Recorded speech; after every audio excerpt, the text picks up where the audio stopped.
bajamos desde Canadá en auto hasta Miami, que fueron como 36 horas.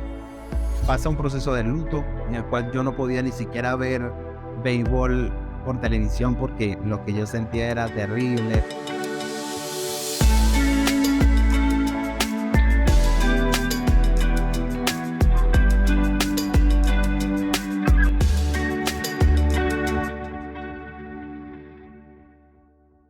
Bueno, mi nombre es Eiken Rodríguez, es un nombre súper poco común y el cual me ha traído muchos problemas desde que era pequeño, porque básicamente mi nombre es un apellido gringo. Mi papá, como buen fanático del béisbol, dijo un día que si llegaba a tener un hijo varón le iba a colocar de nombre Eiken, pero mi nombre se escribe con A. Entonces pasaba mucho que en el barrio o mis amigos con los que crecí, todos me dicen Eiken porque escuchaban a mi papá decirme Eiken. Pero cuando entré a la escuela, desde la escuela, el liceo, todos me empezaron a decir Aiken porque era como lo veían escrito. Entonces, ese era como se diferenciaban. Los que me decían Aiken era porque se criaron conmigo, estaban bien cerca. Y los que me decían Aiken era porque habíamos estudiado juntos en algún grado. Pero ese es mi nombre, Eiken Rodríguez. Yo nací en Guárico, es un pueblito del estado Lara, en Venezuela, uno de los mejores lugares que he podido conocer. Es un pueblo muy andino, digamos, de clima muy fresco, montañoso. Y ahí pasé toda mi niñez y gran parte de mi adolescencia hasta que salí del liceo. Como todo pueblo, nosotros siempre que termina el bachillerato tenemos que salir a seguir estudiando, a trabajar, etc. Entonces yo fui súper feliz en mi pueblo toda mi niñez hasta que salí del liceo y ya me tocó levantar las alas para buscar un futuro para mí.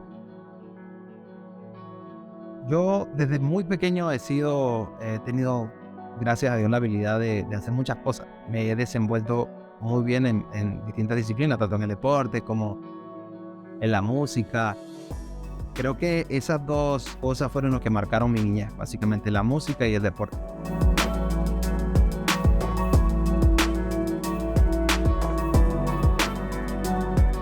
Desde muy pequeño, obviamente influenciado por el béisbol, por la tierra donde nací. Crecí jugando béisbol, pero también jugué fútbol, en el liceo jugué voleibol. Y la música sí, siempre desde muy pequeño. Creo que eran más notables mis habilidades musicales que las deportivas. Y desde muy chiquito creo que mi primer instrumento fue una flauta dulce. Y tendría como, no sé, 4 o 5 años. Poco tiempo comencé a tocar un instrumento que en Venezuela se llama cuatro. Y de ahí para adelante todo lo que iba encontrando le sacaba sonido. Pero sí fui a muchos festivales, gané muchos de ellos. Estuve en televisión nacional en un festival que se llamaba La Voz Infantil de Venezuela. Era uno de los favoritos también. Entonces fue una época muy, muy bonita que siempre se quema en mis recuerdos.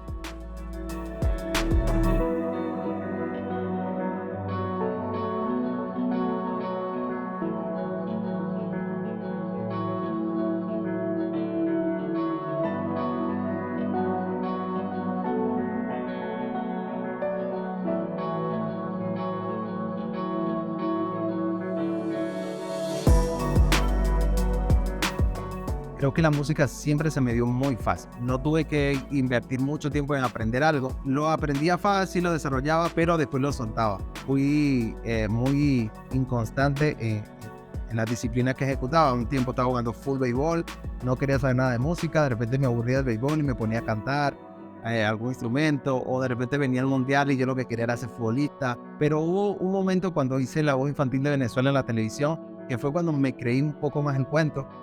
Y dije así como que yo quiero ser cantante, quiero ser músico. Pero la verdad no era una pasión tan grande. Creo que el béisbol siempre sí tuvo un poco más de peso en eso.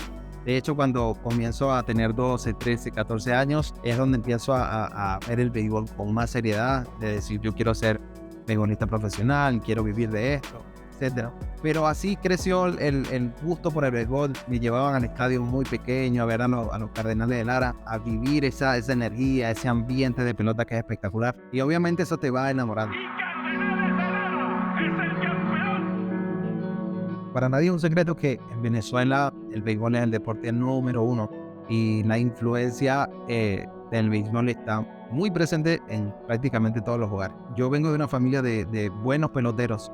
Tíos jugaban béisbol, mi papá han estado involucrados en el béisbol desde muy pequeños, entonces seguramente el sueño de ellos era tener hijos que jugaran al béisbol y llegaran a ser profesional. Pero considero que comencé un poco tarde porque para jugar béisbol a nivel profesional normalmente a los 13, 14 años sacan a la mayoría de jóvenes de liceo para que se dediquen 100% a prepararse para que a los 16 años estén ready para firmar. Entonces yo salí de mi pueblo a los 16 después que salí de Nizar. Entonces claro, cuando llego a Barquisimeto, que es donde se desarrolla la mayoría de personas que nacen en mi pueblo, ya estaba un poquito pasadito. O sea, el tiempo de preparación me costó un poco más y los años iban pasando. Sin embargo, tuve la oportunidad de viajar a Estados Unidos, a Canadá, a buscar una beca universitaria para jugar béisbol y estudiar en Estados Unidos. Creo que el béisbol me brindó ese privilegio de poder conocer otros lugares, de jugar con otro tipo de personas.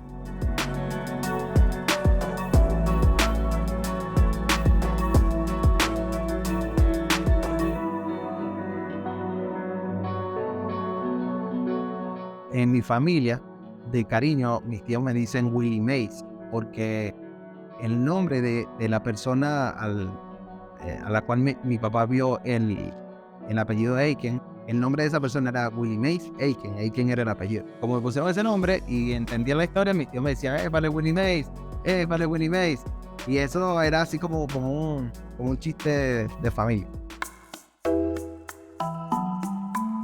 La palabra Willie Mays en Venezuela es muy conocida es porque hay un dicho de ese nombre, no te hagas el Willie Mays, es como que no te hagas el tonto. Pasa que hay un pelotero, se llama Willie Mays Aiken. Entonces él fue contratado a jugar a Venezuela y era una gran promesa. O sea, la gente esperaba mucho de este pelotero porque en Estados Unidos era muy bueno. Creo que fue en los primeros 10 partidos que él jugó en Venezuela, no hizo nada, no batió nada. Y la gente así como que, ¿y qué le pasó a este? Pero después del partido 10, póngale que en el partido 10 se desató ese hombre a batear, pam, y de ahí no lo paró nadie. Entonces, de ahí salió el dicho de, no, este se estaba haciendo el Willie Mays. Y ese dicho comenzó a ser muy popular en Venezuela. Entonces, precisamente de ese mismo pelotero, es que a mí me ponen Aiken, porque ese era su apellido. Y mi papá dijo que cuando tuviera un hijo varón, le iba a poner de nombre Aiken y iba a jugar béisbol. Prácticamente hizo como una profecía conmigo, porque en parte se cumplió. Él dijo, quiero tener un hijo varón que se llame Aiken, que juegue béisbol, que sea zurdo. Y efectivamente, así salí.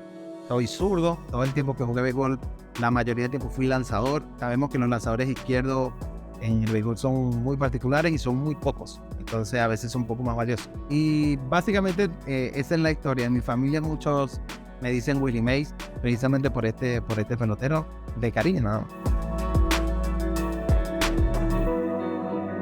Bueno, el gusto por la terapia física comienza precisamente del béisbol. A los 17 años aproximadamente me lesioné, me rompí un ligamento, me hicieron una operación que duró como 11 meses, casi un año de rehabilitación. Esa fue la primera vez que yo tuve contacto con la fisioterapia, con la rehabilitación y todo eso. Y la verdad es que ahí nació un amor a primera vista, porque me empezó a llamar muchísimo la atención la forma en la que ellos trabajaban, qué era lo que tenían que hacer, el ambiente de trabajo me gustó muchísimo. Y claro, duré prácticamente un año estando en contacto todos los días con ese ambiente y la verdad me empezó a gustar muchísimo. De hecho, uno de los planes al ganar una beca en Estados Unidos era estudiar fisioterapia y jugar béisbol. Pero yo llegué y dije, como ya estaba por cumplir 19, 20 años, que ya a esa edad en el béisbol ya está viejo. Y si no ha alcanzado nada, pues tiene que ir viendo otra opción. Y yo dije, bueno, si yo no logro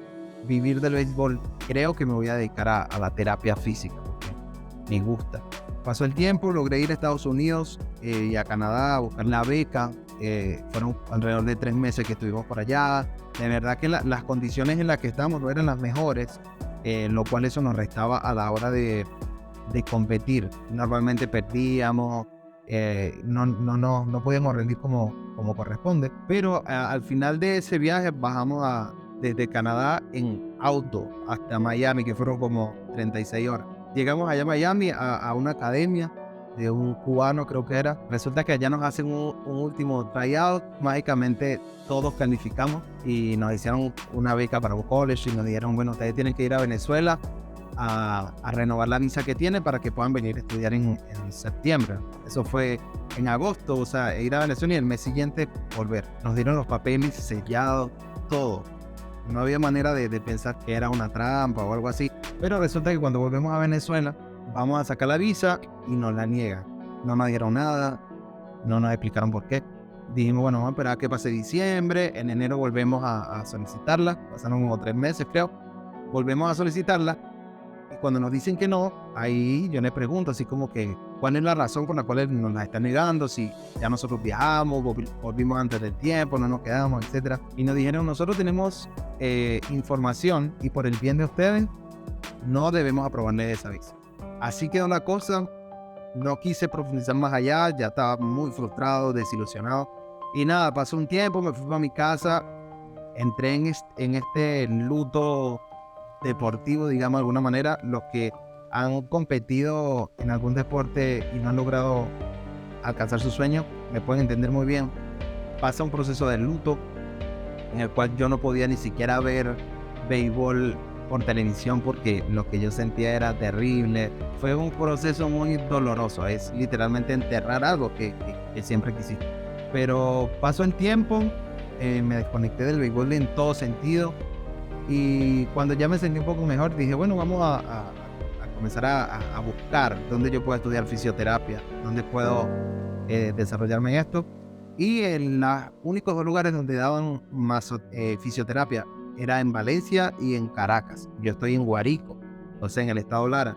El viaje era matador. Entonces, con todo y eso, me inscribí para hacer el curso introductorio, el proceso de admisión. Y cuando eso, ya las cosas en Venezuela se estaban poniendo un poco difícil y cada vez era más complicado viajar. El tema de los pasajes, o sea, de los transportes, ya no se conseguían con la misma facilidad de antes. Corrías el riesgo de quedarte varado por ahí. Entonces desistí de terminar o sea, no desistí, no aprobé la admisión para estudiar la carrera. Al poco tiempo de eso, una amiga mía de mi pueblo me dice, mira, sabes que yo estudié masoterapia en Barquisimeto, yo creo que eso te puede interesar. Masoterapia, no tenía ni siquiera idea que era masoterapia. Pero me pongo a investigar y resulta que la masoterapia es una rama derivada de la fisioterapia. Maso significa mano y terapia, obviamente ya sabemos, entonces era como terapia manual. Este tipo de oficio, digámoslo de alguna manera, se comenzó a enseñar de forma independiente, donde incluía masajes descontracturantes, de relajación, deportivo, tratamientos estéticos, drenaje linfático y todo eso. Y yo dije, ya, me voy a meter para comenzar a funcionar porque ya estaba teniendo mucho rato sin hacer nada. Entonces comencé a estudiarlo. Me empezó a gustar mucho porque fue como que la introducción a todo lo que es anatomía, fisiología, técnicas manuales, etc.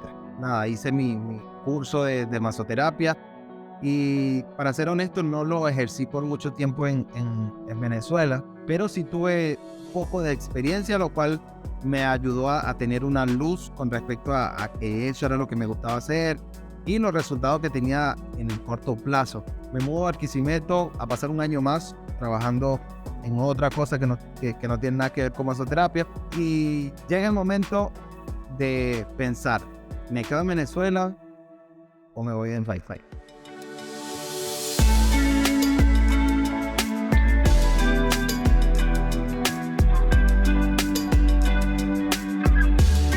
Para ese momento yo tenía un amigo que es como mi hermano, que está detrás de todo esto.